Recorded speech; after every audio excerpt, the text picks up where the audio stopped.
আসসালামু আলাইকুম, বিসমিল্লাহির রহমানির রহিম।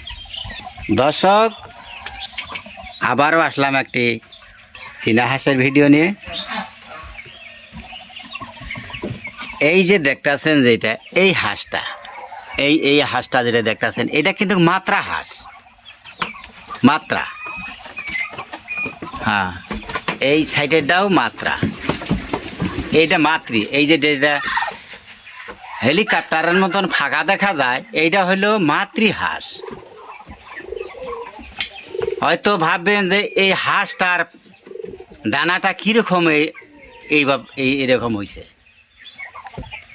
যখন আমরা চীনা হাঁসের বাচ্চা নিয়ে আসি, তখন এই চীনা হাঁসের সম্পর্কে আমাদের কোনোই কিছু জানা ছিল না, যার জন্য ট্রিটমেন্টটাও সঠিক হয় নাই। এটা ভিটামিনের অভাবে এই হাঁসটা এরকম হয়ে গেছিল।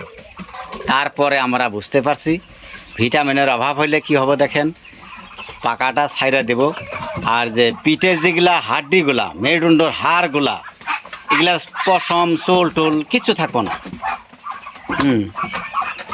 তখন জেনে নেবেন হাঁসের, যে কোনো হাঁসই হোক, তখন পশমগুলো থাকে না, হাড্ডি বাড়াইয়া যায় পিঠের। চীনা হাঁস হোক, রাজা হাঁসই হোক, আর লোকাল হাঁস হোক, যে কোনো জাতের হাঁস হোক। তে কথাই যে এরকম দৃশ্য যদি দেখা যায়, তখন আপনারা একটা কাজ করবেন কি,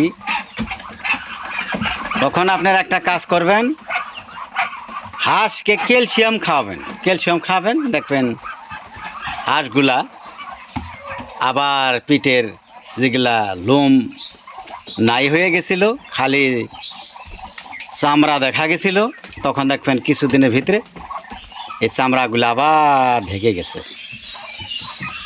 দেখেন, যাই হোক, আপনারা হাঁস পালন করলে বেশি বেশি করে ক্যালসিয়াম খাওয়াবেন। কখন জ্বর হয়, কখন সর্দি লাগে, কখন চুনা পায়খানা করে, কখন পাতলা পায়খানা, গড় হজম পায়খানা করে, এগুলো ভালো করে খেয়াল রাখবেন। খেয়াল রাখা আপনারা পশু ডাক্তারখানা যাইয়া কথাগুলা ভাঙ্গা চূড়া বলবেন, আপনার ঘরে সঠিকভাবে ওষুধ দেব।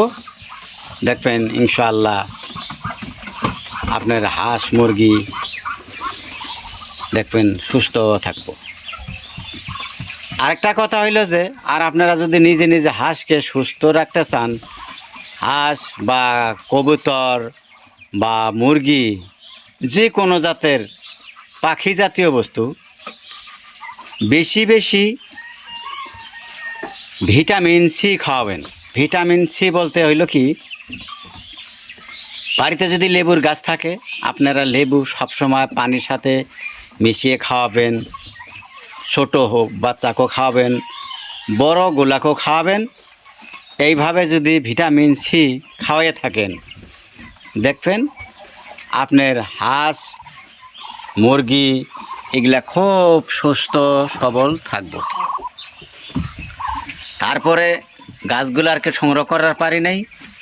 আরেকটা কথা বলি, বেশি বেশি করে থানকুনির পাতা খাওয়াবেন। থানকুনি, হয়তো যদি থানকুনি না বোঝেন, ঘরিয়া ভাষায় কয় ঢোলমণি, কেউ কেউ গড়ের গাছ কয়, কেউ টেকা মন্দিরের পাতা কয়, বিভিন্ন ধরনের নাম ধরে ডাকে।